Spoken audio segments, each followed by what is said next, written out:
Welcome back to clean news Rajasthan. चलिए देखते हैं राजस्थान की 15 फटाफट बड़ी खबरों को।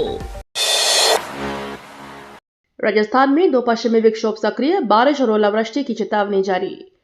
राजस्थान में मौसम एक बार फिर करवट लेने वाला है। मौसम विभाग ने पूर्वानुमान जारी करते हुए बताया कि आगामी दिनों में एक के बाद एक दो पश्चिमी विक्षोभ सक्रिय होंगे। इसके प्रभाव से प्रदेश के कई हिस्सों में तेज हवाओं के साथ बारिश और ओलावृष्टि होने की संभावना है। लगातार बादल छाए रहने और मौसम में अचानक बदलाव से किसानों की चिंता बढ़ गई है, क्योंकि इससे फसलों को नुकसान पहुंचाने की आशंका जताई जा रही है। सर्दी के कारण बदला स्कूल समय वापस, आज से सामान्य समय लागू होगा। जिला प्रशासन ने सर्दी के कारण स्कूलों में बदले गए समय को वापस लेने का आदेश जारी किया है। वर्तमान में शीतलहर की स्थिति सामान्य बनी हुई है और मौसम विभाग के सामान्य पूर्वानुमान को देखते हुए यह निर्णय लिया गया। इसके तहत आज से सभी स्कूलों में पढ़ाई सामान्य समय से शुरू होगी। प्रशासन ने स्कूलों और अभिभावकों को आदेश की जानकारी देने के निर्देश भी दिए हैं। सीएम अजय लाल शर्मा ने जन सुनवाई में अधिकारियों को लापरवाही पर लगाए फटकार। राजस्थान के मुख्यमंत्री भजनलाल शर्मा सोमवार को आयोजित जन सुनवाई के दौरान अधिकारियों की लापरवाही पर नाराज नजर आए। उन्होंने अधिकारियों को चेतावनी दी कि यदि किसी मामले में अनदेखी या देरी बर्दाश्त नहीं की जाएगी और जिम्मेदारी तय की जाएगी। मुख्यमंत्री हर बार जनता से सीधे मिलकर उनकी समस्याओं का समाधान करते हैं। इस बार उनके कड़े तेवर और सख्त फटकार से जन सुनवाई में उपस्थित लोगों और मीडिया में काफी चर्चा रही।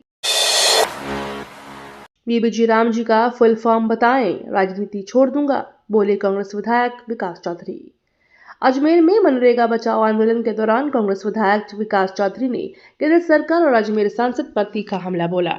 किशनगढ़ विधायक ने कहा कि यदि अजमेर सांसद व केंद्रीय मंत्री जो मनरेगा का नया नाम बताया जा रहा है उसका पूरा नाम बता दें तो वे राजनीति छोड़ देंगे। उन्होंने कहा कि कांग्रेस को नाम से आपत्ति नहीं, लेकिन मजदूरों का रोजगार छीना जा रहा है, इसे कांग्रेस कभी बर्दाश्त नहीं करेगी। यमुना जल परियोजना की डीपीआर 6 माह में तैयार, राजस्थान को मिलेगा मानसूनी पानी। यमुना जल को राजस्थान तक पहुंचाने की महत्वाकांक्षी परियोजना की डीपीआर 6 महीने में तैयार की जाएगी। केंद्र सरकार ने लोकसभा में बताया कि इसको लेकर राजस्थान और हरियाणा के बीच एमओयू हो चुका है।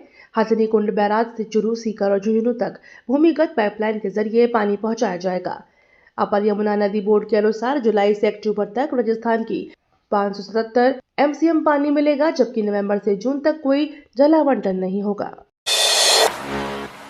निवर्तमान सरपंचों के अधिवेशन में बोले सीएम अजय लाल शर्मा, समस्याओं का होगा समाधान। निवर्तमान सरपंचों के प्रदेश स्तरीय अधिवेशन में मुख्यमंत्री भजनलाल शर्मा ने शिरकत की। कार्यक्रम सरपंच संघ द्वारा बीबीजी राम जी लागू करने को लेकर आयोजित किया गया था। सीएम ने कहा कि सरकार सरपंचों की समस्याओं के समाधान के लिए दिन रात काम कर रही है। उन्होंने बताया कि युवाओं को रोजगार देने के लिए रोडमैप तैयार किया गया है और सरकार बनने के बाद एक भी पेपर लीक नहीं हुआ। इस वर्ष 1 लाख भर्तियों का कैलेंडर जारी किया गया था। राजस्थान बोर्ड ने जारी किए 10वीं और 12वीं के एडमिट कार्ड, 12 फरवरी से परीक्षा। राजस्थान माध्यमिक शिक्षा बोर्ड ने कक्षा 10वीं और 12वीं की परीक्षाओं के लिए एडमिट कार्ड जारी कर दिए हैं। बोर्ड के अनुसार एडमिट कार्ड छात्र स्वयं डाउनलोड नहीं कर सकेंगे, बल्कि संबंधित स्कूल आधिकारिक वेबसाइट से इन डाउनलोड कर छात्रों को वितरित करेंगे। बोर्ड ने स्पष्ट किया कि बिना एडमिट कार्ड और वैध फोटो पहचान पत्र के साथ किसी भी छात्र को परीक्षा केंद्र में प्रवेश की अनुमति नहीं दी जाएगी। 10वीं और 12वीं की परीक्षाएं 12 फरवरी से शुरू होंगी। बेमौसम बरसात और ओलावृष्टि से चित्तौड़गढ़ में अफीम सहित फसलों को नुकसान। चित्तौड़गढ़ जिले में पश्चिमी विक्षोभ के चलते हुए बेमौसम बरसात और ओलावृष्टि से खेतों की हालत बिगड़ गई है। अफीम, गेहूं, सरसों सहित कई फसलों में भारी नुकसान का अनुमान लगाया जा रहा है। जिले के मैदानी और पहाड़ी दोनों क्षेत्रों से नुकसान की सूचनाएं मिली हैं। कृषि विभाग ने फसल नुकसान का आकलन शुरू कर दिया है और किसानों से प्रधानमंत्री फसल बीमा योजना के तहत आवेदन करने की अपील की है। गायों को चारागाह में चराने पर ग्वालों को 10,000 देने का मदन दिलावर का वादा। राजस्थान के शिक्षा और पंचायती राज मंत्री मदन दिलावर ने ग्वालों को लेकर बड़ा बयान दिया है।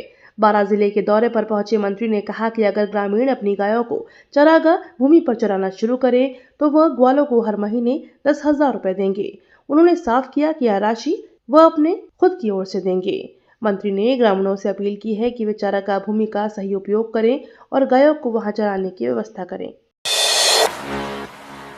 पाली रेलवे स्टेशन बनेगा हाईटेक, 97 करोड़ रुपए से शुरू हुआ कायाकल्प प्रोजेक्ट। राजस्थान के पाली रेलवे स्टेशन के कायाकल्प का काम शुरू हो चुका है। प्रधानमंत्री नरेंद्र मोदी ने पिछले साल फरवरी में इसका वर्चुअल शिलान्यास किया था।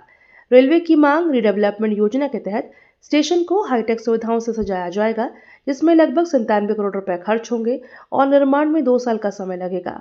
प्लेटफॉर्म के सामने बुलडोजर चलना शुरू हो गया है और स्टेशन पर टावर लगाने के लिए खुदाई भी जारी है। राजस्थान में एनिमेशन वीएफएक्स गेमिंग प्रशिक्षण के लिए 4 जिलों में स्टूडियो शुरू। राजस्थान सरकार ने युवाओं के लिए एनिमेशन, विजुअल इफेक्ट्स, गेमिंग और डॉक्यूमेंट्री फिल्म सेक्टर में बड़े अवसर उपलब्ध कराने की योजना बनाई है। अटल इनोवेशन स्टूडियो और एक्सेलरेटेड प्रोग्राम के तहत राज्य में इनोवेशन स्टूडियो और अत्याधुनिक प्रोडक्शन हाउस स्थापित किए जाएंगे। पहले चरण में यह सुविधाएं 4 जिलों में शुरू की जाएंगी। परियोजना की जिम्मेदारी सूचना प्रौद्योगिकी और संचार विभाग को दी गई है, ताकि क्रिएटिव सेक्टर में युवाओं को प्रशिक्षण और रोजगार के अवसर मिल सके। ओबीसी आयोग की रिपोर्ट बनी निकाय चुनाव में हड़कंप, 31 मार्च तक मांगा समय। प्रदेश में नगरीय निकाय चुनाव ओबीसी आयोग की रिपोर्ट के कारण अटके हुए हैं। पुराने 196 में से 195 निकायों का कार्यकाल पूरा हो चुका है, जहां फिलहाल प्रशासक नियुक्त है।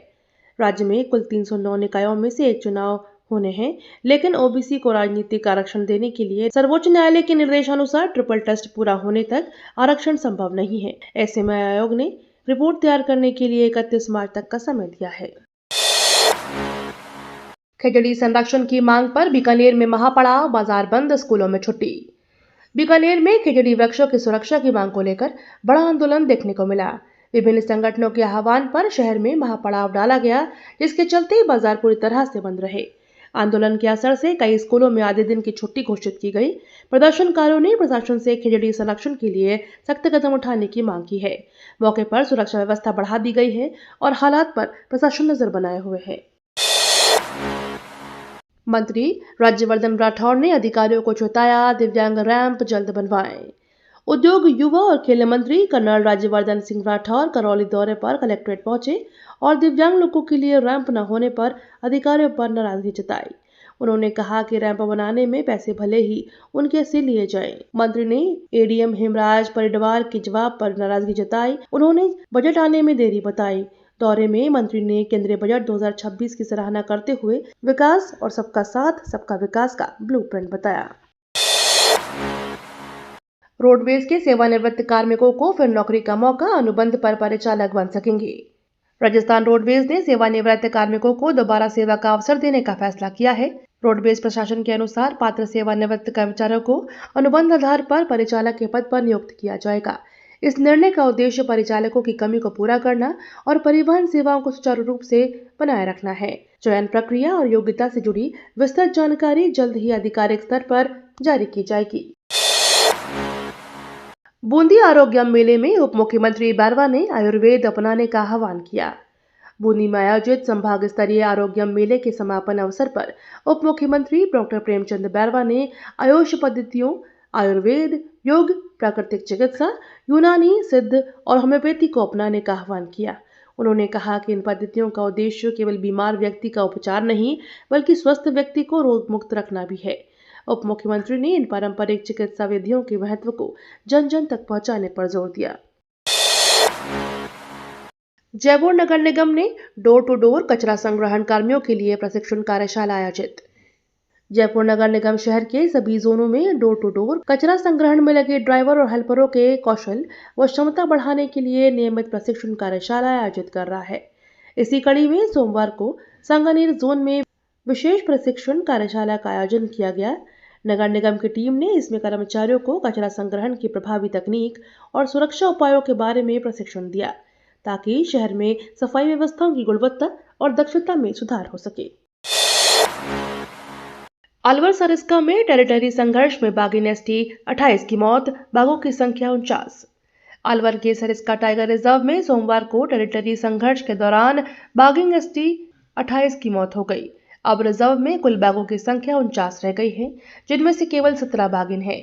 सीसीएफ और फील्ड डायरेक्टर संग्राम सिंह कटियार ने बताया कि अकबरपुर रेंज के पृथ्वीपुरा बीट डावली क्षेत्र में सोमवार को यह घटना हुई। मौके पर वन संरक्षक, पशु चिकित्सक और फील्ड स्टाफ पहुंचे और पोस्टमार्टम में बाघिन के सभी अंग पूर्ण मिले। कोई संदिग्ध साक्ष्य नहीं मिला। जोधपुर पुलिस ने 44 तेज आवाज वाले बाइक साइलेंसर रोड रोलर से नष्ट किए। जोधपुर में यातायात पुलिस ने बाइक में लगाए गए तेज आवाज वाले साइलेंसरों को जब्त कर रोड रोलर से नष्ट कर दिया। ये साइलेंसर पिस्टल की गोलियों जैसी तेज आवाज करते थे, जिससे ध्वनि और वायु प्रदूषण बढ़ रहा था। पुलिस ने हाल ही में अभियान चलाकर कुल 44 साइलेंसर जब्त किए और ऐसे वाहन चालकों के खिलाफ कड़ी कार्रवाई की। इससे सड़कों पर शांति और नियमों का पालन सुनिश्चित करने की कोशिश की जा रही है। अजमेर में चना उत्पादन बढ़ा, एमएसपी पर पूरी खरीद न होने से किसान बेचने को मजबूर। अजमेर जिले में रबी की फसल में चना उत्पादन में बढ़ोतरी हुई है, लेकिन किसान इसके अच्छे दाम नहीं पा रहे हैं। सरकार न्यूनतम समर्थन मूल्य एमएसपी पर चना खरीदती है, लेकिन पूरा उत्पादन नहीं लिया जाता। किसान बचे हुए चने को खुले बाजार में कम कीमत में बेचने को मजबूर है, जबकि एजेंट और व्यापारी इसे चने की दाल, बेसन, नमकीन जैसी चीजें बनाकर कई गुना मुनाफा कमाते हैं। किसान उत्पादन बढ़ाने के बावजूद लाभ नहीं कमा पा रहे। हनुमानगढ़ पुलिस ने अंतर्राज्यीय शराब तस्करी का खुलासा, 3 करोड़ की शराब बरामद। राजस्थान के हनुमानगढ़ जिले में अंतर्राज्यीय शराब तस्करी के खिलाफ बड़ी कार्रवाई की गई। पुलिस ने भारतमाला रोड पर पल्लू थाना क्षेत्र में संगरिया की ओर से आ रहे एक ट्रेलर को रोककर तलाशी ली। इसमें पंजाब निर्मित करीब 3 करोड़ रुपए की अंग्रेजी शराब भरी हुई पाई गई। 1500 से अधिक शराब की पेटियों के अंतर्राष्ट्रीय बाजार में अनुमानित कीमत लगभग 2 करोड़ 71 लाख रुपए बताई जा रही है। पुलिस ने मामले में कार्रवाई करते हुए ट्रेलर जब्त कर तस्करी रोधी कार्रवाई को सफल बनाया।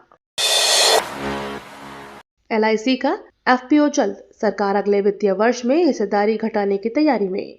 भारत सरकार देश की सबसे बड़ी बीमा कंपनी एलआईसी में अपनी हिस्सेदारी और कम करने की तैयारी में है। वित्तीय सेवा सचिव एम नागराजू ने सोमवार को कहा कि अगले वित्तीय वर्ष में follow on public offer FPO के माध्यम से यह कदम उठाया जा सकता है। इस योजना से सरकार बीमा क्षेत्र की दिग्गज कंपनियों में अपनी हिस्सेदारी बेचकर पूंजी जुटाने और वित्तीय संसाधनों को बढ़ाने की कोशिश करेगी।